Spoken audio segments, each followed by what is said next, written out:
Hello everyone, कैसे हो आप लोग। आशा करते हो आप सब बढ़िया होंगे और आपकी तैयारी अच्छी चल रही होगी।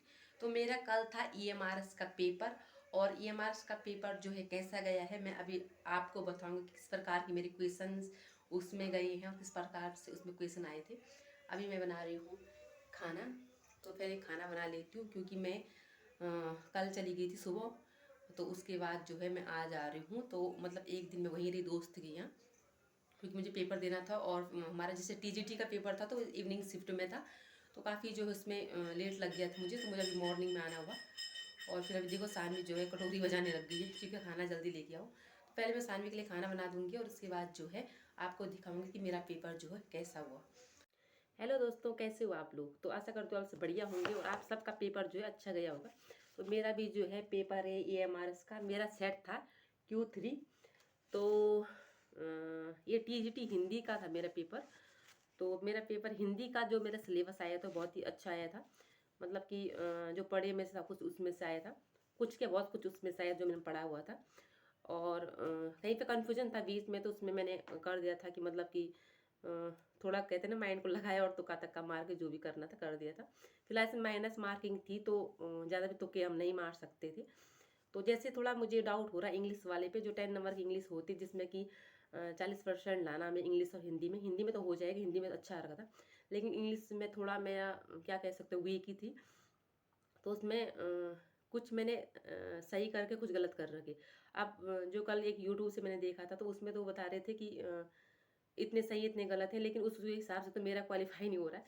लेकिन अगर देखती हूँ कि मतलब जो आंसर की आती है कुछ होता है तो उसमें देखती हूँ सटीक क्या है, तो उस अनुसार जो भी रणनीति रहेगी। बाकी ऐसा है कि पेपर तो अच्छा रखा था।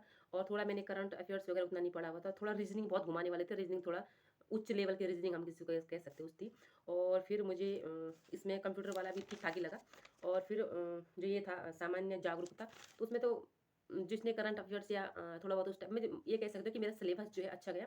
बाकी इन थोड़ों में ये जो रीजनिंग था और करंट अफेयर्स था और ये थे, तो उसमें थोड़ा सा जो है मैं मात खा गई जिसको कह सकते हैं। तो अभी के लिए मतलब मैं खुश इसलिए हूँ कि मतलब पेपर उतना अच्छा तो नहीं जा रहा था जितना अच्छा जाना चाहिए था। लेकिन खुश इसलिए हूँ कि जो मेरा हिंदी है, जो मेरा मेन बेस है एलटी के लिए, तो हिंदी अच्छा गया मेरे हिसाब से। बाकी जो है कि अभी आंसर की आएगी तो उसमें देखूंगी मेरे कितने सही जा रहे कितने गलत जा रहे, तो उस पे होगा। बाकी ऐसा कि एलटी की वजह से मेरा हिंदी जो एलटी का नेक्स्ट पेपर आने वाला है, तो उसके लिए मुझे इस पेपर को देना बहुत जरूरी था क्योंकि ये 80 नंबर का सब्जेक्ट था इसमें, तो उसको बहुत मायने रखता है। और क्या होता है कि जैसे एलटी में हमारे 70 नंबर का रहते हैं, जिसमें 80 नंबर का सिलेबस था। और वो ये एलटी की तरह कुछ पेपर था, मतलब एलटी का पेपर तो और इससे भी कठिन रहता है, लेकिन ये पेपर अच्छा था। मतलब ये है कि या तो मेरे पढ़े में से आ रखा था, या तो ये कह सकते हैं कि पेपर अच्छा आ रखा था। जो भी था, पर पेपर देख के ऐसा नहीं लगा कि आउट ऑफ सिलेबस का है। सिलेबस ठीक था। और बाकी आपको दिखाऊंगी, आपने यूट्यूब चैनल वगैरह से तो देख लिया होगा कि मतलब किसके कौन सही आ रहे। दूसरा ऐसा था कि मेरे बहुत सारी क्वेश्चन जैसे ये अतीत के चलचित्र और विसल देव रासु के रचयिता, तो इस टाइप के क्वेश्चन कुछ आ रखे थे और कुछ कठिन भी आ रखे थे, जैसे व्याकरण से था, कुछ ऐसे थे।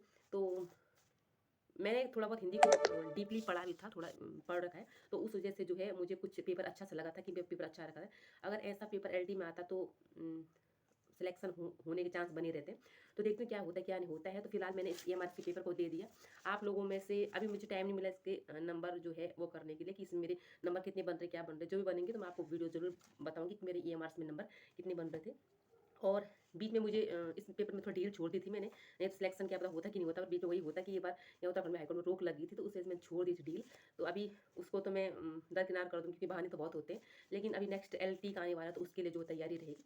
और मतलब जो सब्जेक्ट था मेरा, तो उसे देखकर मैं थोड़े अपने आप को देख के खुश हो रही हूँ कि जो पढ़ा था तो वो मतलब आ रहा है। और जाहिर सी बात है कि जो पढ़ोगे वो तो आएगा ही आएगा। तो मैं वो जब नेक्स्ट अभी एलटी का आएगा तो उसके लिए अब बिल्कुल कमर कस लेती हूँ, बांध लेती हूँ, क्योंकि जो मैं वहाँ दोस्तों के यहाँ गई थी ना, तो वो सब अभी तैयारी में लगे हुए, तो सब बता रहे थे कि नेक्स्ट जो है एलटी जो है 2024 में मार्च में पक्का पेपर होगा ही होगा। तो उस अनुसार अगर होता है तो मेरे पास बहुत कम टाइम है और बहुत कुछ पढ़ना है, बहुत कुछ पढ़ना है। तो आप सब लोग अपनी तैयारी कीजिए और अपनी पढ़ाई कीजिए। तो मैं भी करती हूँ। और जो भी मेरा रूटीन रहता है तो आप लोगों से मैं शेयर करती हूँ कि किस प्रकार से मैं पढ़ाई करती हूँ। इतना पूरा प्रॉपर तो नहीं कर पाऊँगी कि मैं क्या पढ़ रही हूँ, कैसे पढ़ रही हूँ, लेकिन ये रूटीन शेयर जरूर करूँगी कि मैं अपने काम के साथ साथ जो है पढ़ाई कैसे मैनेज कर रही हूँ और पढ़ाई कर रहा हूँ। सबसे दूसरी बात, कल मैं जब पेपर देने गई तो पेपर देने के बाद मुझे वहाँ एक लड़की मिली और उसने मुझे बोला, हाय दीदी कैसी हो। तो मैंने उसको ऐसे ही मैंने कहा, मैंने पहचाने नहीं उसको, तो उसने बोला कि मैंने आपको आपका चैनल, आपका जो है व्लॉग देखे स्टडी, और आपको मैंने कमेंट भी किया था। तो तुम जो मेरा दूसरा चैनल है तो उससे पहले मैं स्टडी व्लॉग डालती थी, जो कि अब मैं उस पर नहीं डाल रही हूँ, क्योंकि स्टडी उस पर मैं नॉर्मल से ब्लॉग भी कभी कभी डाल देती हूँ, कभी कभी जो ट्रैवल के कुछ व्लॉग होते हैं, तो फिर वैसे ब्लॉग उस पर डाल लेती हूँ, तो वो मिक्सअप नहीं करना चाहती। स्टडी और मोटिवेशनल ब्लॉग जो भी मेरे, मैं आप लोग को मोटिवेट कर सकती हूँ जो भी है, तो वो ब्लॉग सिर्फ इस चैनल पे आएंगे।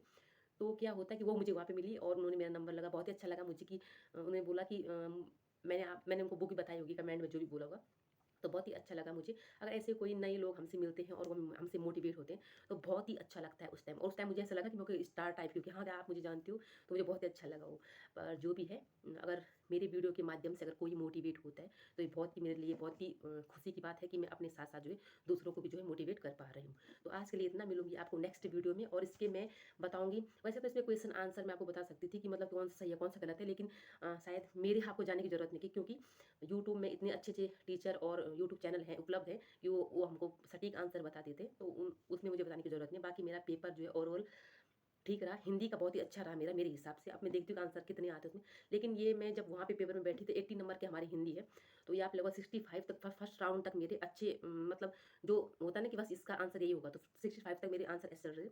बाकी जो जिनमें दो डाउट कर रहा था उसके बाद में कुछ क्वेश्चन किए हिंदी में, और बाकी जो नहीं आ रहे तो उनको मैंने बिल्कुल स्किप किया, तो नहीं किया। तो मैं सिर्फ ये देखना चाहती हूँ कि मेरी हिंदी में कितने नंबर आते हैं, क्या आते हैं, जो नेक्स्ट मेरी रणनीति एलटी के लिए रहने वाली है तो उसमें वो काम आती है कि नहीं आती है। तो आज के लिए इतना, मिलती हूँ आपको। क्या करूँ मैं अभी, तो अवसर अब लिख, हाँ लिख लिख लिख। सानी में पढ़ाई कर रही हूँ, उसकी इवनिंग की पढ़ाई करा रही हूँ अभी। यानी होमवर्क मिला था कल इसको, तो इसके पापा और इसने दोनों ने कुछ नहीं किया कल, क्योंकि सब मेरे पे छोड़ा रहता ना, तो इसलिए इन दोनों ने, मैं वहाँ पेपर देने गई थी और इन दोनों ने यहाँ एंजॉय किया, तो मैं आज मैं करवा रही हूँ। ये देखो, तो सानी अब होमवर्क करेगी, चल कर कर कर कर करो करो करो लिख।